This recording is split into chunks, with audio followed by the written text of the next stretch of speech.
warahmatullahi wabarakatuh.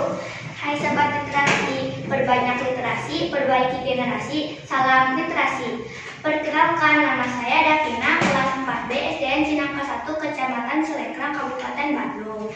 Hari ini saya akan mereview buku yang berjudul Asal Mula Danau Toba, penerbit Sandro Jaya, penulis Jihan Rahma Parvati. Saya menggunakan teknik fishbone yang terdapat dari 5W plus 1H.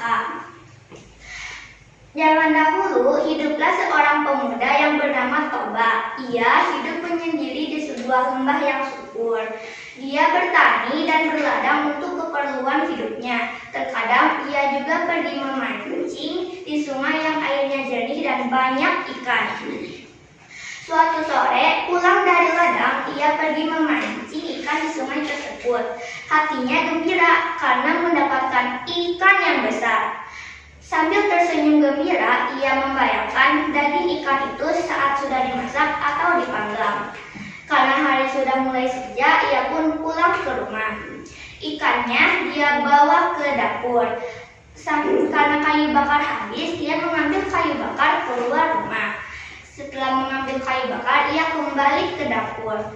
Ia terkejut karena melihat ikan itu telah hilang dan hanya terhampar beberapa keping koin emas. Ia pun membawa kepingan koin emas itu menuju kamar. Saat membuka pintu kamar, ia terkejut karena melihat ada gadis cantik dengan rambut panjang terurai. Lelaki itu merasa terpesona dengan kecantikan gadis itu. Mereka berdua pun pergi ke dapur untuk memasak. Sambil menunggu nasi masak, perempuan itu menceritakan kalau dia berasal dari penjelmaan ikan dan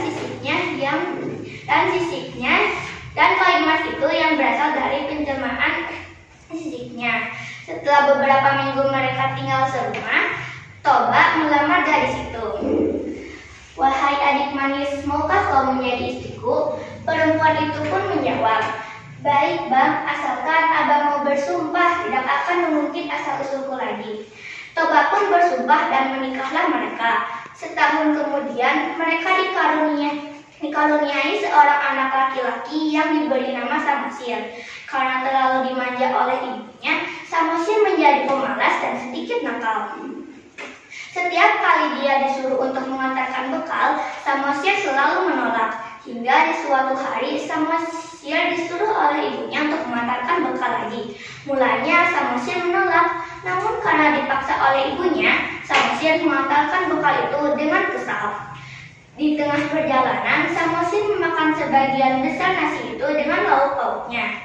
Setibanya di ladang, ia memberikan sisa bekal itu kepada ayahnya. Ayahnya yang sudah merasa kelaparan marah melihat bekal itu hanya sisa-sisa.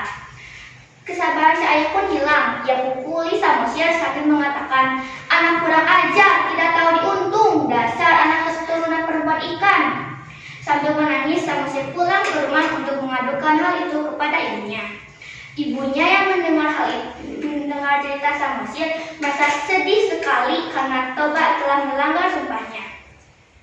Si ibu menyuruh Samosir untuk mendaki bukit dan memanjat pohon yang tinggi. Si ibu pun langsung berlari menuju sungai.